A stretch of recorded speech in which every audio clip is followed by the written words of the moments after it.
Today I'm going to be showing you how to Scion graft, what tools that you're going to need to complete the operation, how to make the all-important cuts into the understock, and how to insert the Scion into the understock, and finally how to prevent water from sabotaging your grafts.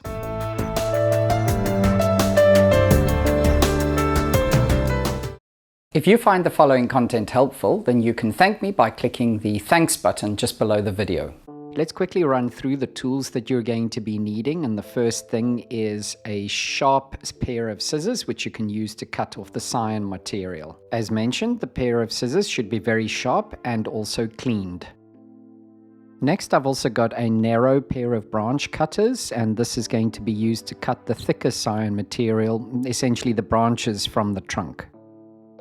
The method I'll be using to demonstrate the grafting today will require a roll of parafilm. Parafilm is not the standard grafting tape, which is typically a plastic type of material. Parafilm is breathable and flexible.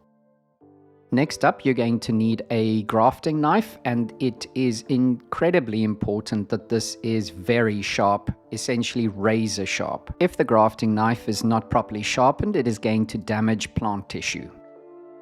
A blade like this NT cutter can also be used, but ideally only for cutting or preparing the Scion material because the blade is too flexible to cut the understock. I like to make the cuts to my Scion material on a rubber mat, but you can also use a piece of wood. I find it extremely convenient to use the DMT diamond sharpening files to keep my tools very sharp. You can use a cremate block to remove the resin buildup from your tools over the course of the grafting, and it's ideal to use the WD-40 as a lubricant or spray to use with the cremate. I specifically mentioned WD-40 and not Q20. It's advisable to use the WD-40 because it's a organic or natural oil.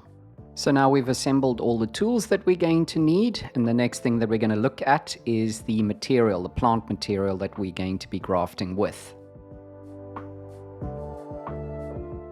On the right on your screen is a Kotobuki black pine, and on the left is a sport of Kotobuki, and it's called Senjumaru. Senjumaru was not discovered too long ago in Kenashi Bonsai Village in Takamatsu in Japan. One of the great characteristics of Senjumaru is that it has incredibly short needles, a very compact growth, and buds profusely. I purchased these trees several years ago in Japan and have been growing them as mother stock since then, and they've never been decandled or worked on at all, in fact, and so the needle length that you see in front of you, as well as the bushiness of the tree, is completely natural without any techniques being applied to it. I think these qualities make Senjumaru ideal as a shohin-sized pine, and it is for these reasons that I've chosen this material as the material that I'll be making my Scions from. For the understock material onto which I'm going to be grafting, I'm going to be using 3-year-old Japanese black pine. As you can see, it is actively growing by the growth tips on the roots. This is an important consideration because your understock material should ideally be growing stronger than the Scion that you graft onto it. I can also see that the buds are starting to swell and the candles are about to start extending on this understock material that I've selected. 3 or 4-year-old material is ideal as understock to graft onto because it is neither too thin to make grafting difficult or too thick to make flexing the trunk impossible. So let's get started with the first example. This is a 3-year-old, in other words, it has seen 3 seasons of development, Japanese black pine that I've grown from seedling cutting. It's nice and healthy. You can see that by the vigor of the growth and also the condition of the needles. Ideally, you're going to want to graft as low as you possibly can on the understock, and so you need to scratch around and remove some of the growing media until you get to where the roots begin. The next step is to remove any growth from the lower portion of the trunk, in other words, little buds or some of the needles, just to clear a space to work in, and also so that it doesn't shade out the Scion. Next, I'm going to prepare some Scion material, and to do that, I'm going to prune off a few suitable branches from the mother stock. For my level of skill, I need to pick the branches that I'm going to graft with quite carefully. I can't use something that is too thin and neither too thick. So what does that mean in millimeters? I would say probably the ideal Scion thickness would be around 4 or 5 millimeters in thickness. With very thin Scion material, it is extremely difficult to get the vascular bundles to fuse. And with thicker Scion material, it's difficult to work with it because the cut or the wedge that you need to create is so much more difficult to work with. Moving along with preparing the Scion material, I'm just going to cut off some of the side shoots, the branches or branchlets that are too small and too short to actually do anything with. I'll also remove the needles from the side of the Scion. Of course, you need to keep sufficient needles on the Scion to promote the sap flow into that area, but you don't want to burden the Scion too much, so you need to reduce the amount of needles that you keep. I'm also going to reduce the number of buds that I have at each terminal down to 1. Let me quickly show you another example of a Scion being prepared.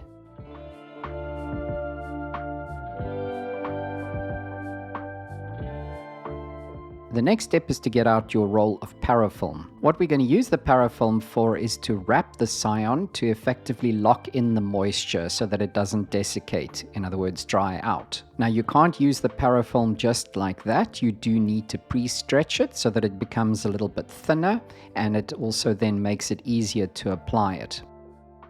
I'm now going to apply the parafilm, the stretched parafilm, to the Scion, and I'm going to start from the rear of the Scion and work towards the tip. Be sure that the parafilm with your wrapping does overlap, but not too much so. I would say probably a quarter of the width of the tape, or perhaps even a little bit less. This is very important because the last thing you want is water getting into the wrap and into the Scion, because that will cause it to rot.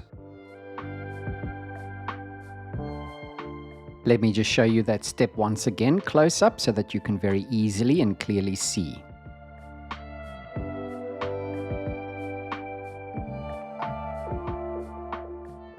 When you get to the end of the wrapping, you need to create something like a pigtail, and this is really just to terminate the film so that water doesn't get in. This is a nice view of a completed Scion, which I'd like to show you, and then also just to indicate you can see a natural movement, a bend in the Scion, and it is important that when you graft this onto the understock that the bend is away from the trunk. This is a nice close-up view of the pigtail that I referred to, and this is just to seal the end of the tape nicely. You just twist it in your fingers and that'll prevent water from getting in. If you plan on doing a lot of grafting, you can prepare a bunch of Scions before the time.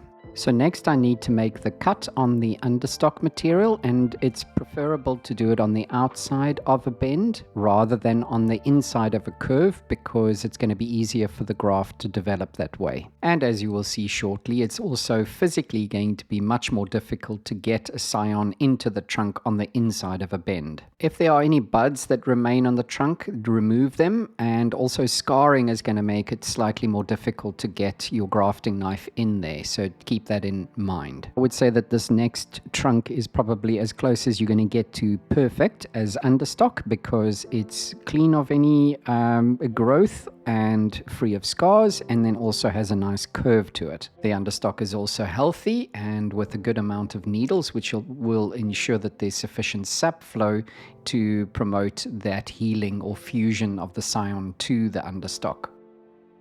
So using your very sharp grafting knife, you're going to make a very deliberate, forceful cut into the trunk of the understock. So as I mentioned, it's a deliberate cut. In other words, it is a single cut, a single motion cutting into the trunk. Be sure to also control the grafting knife, or you're likely to cut your finger off. Working swiftly now, we're going to make the cuts to the Scion material. This first cut that you're going to be making is the face, which is going to be placed against the vascular tissue that you want to fuse. The second cut which is made is a much sharper angle, and this completes the wedge-like shape. Let me demonstrate that again to you. So this first cut is very gentle. It's very much of a small angle, and the second cut is a much sharper angle, and that completes the wedge. One more example for good measure.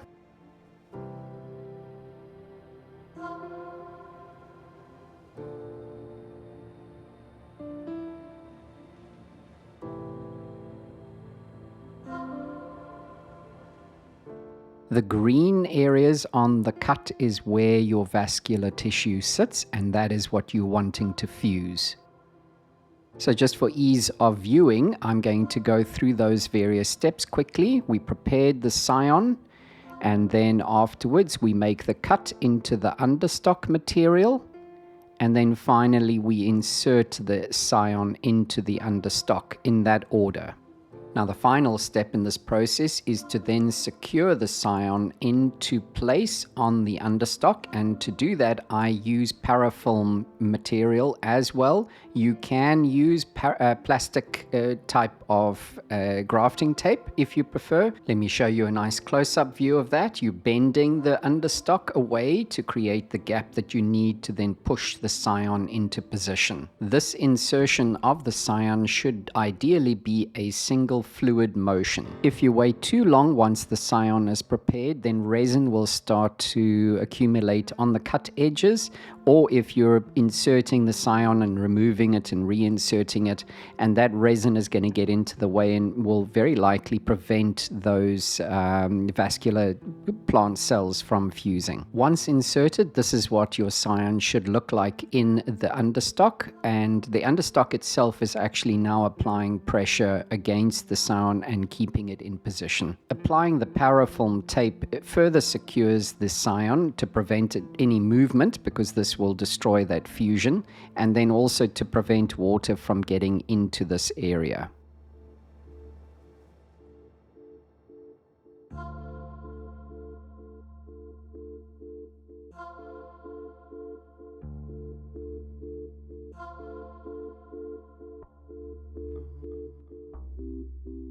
Invariably, you're going to end up with a few gaps between the tape and the Scion where they join, and to prevent that from being an area that water can get into, I'm also going to just drip a little bit of sealer.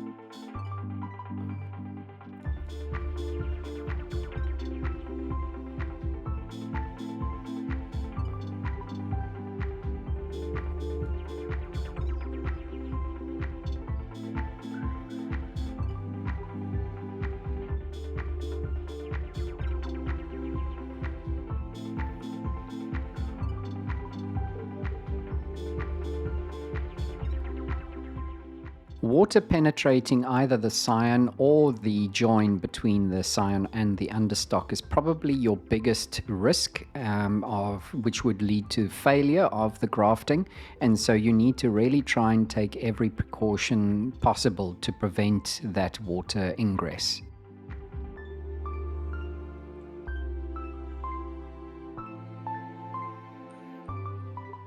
After wrapping and sealing, this is the final result.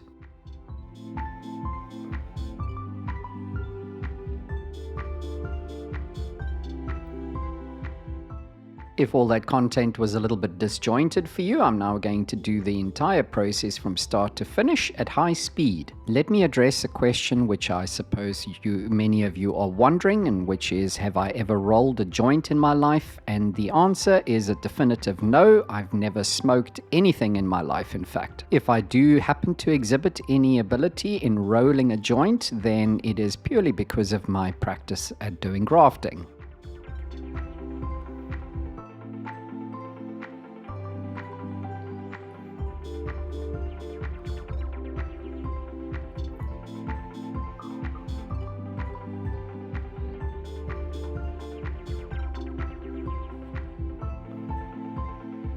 If you found that content helpful and you'd like to thank me for it, please do so now by clicking the thanks button just below the video. In all, I did 100 grafts, and although I don't expect all of them to take, I do hope the vast majority do. If the graft is successful, you will see the bud starting to push through the parafilm in a few weeks' time. Grafting can certainly be a very valuable technique to master, and I do hope that you've learned a few tips and tricks that you can use in furthering your grafting pursuits at home. Thank you very much for watching. Till next time, take care and goodbye.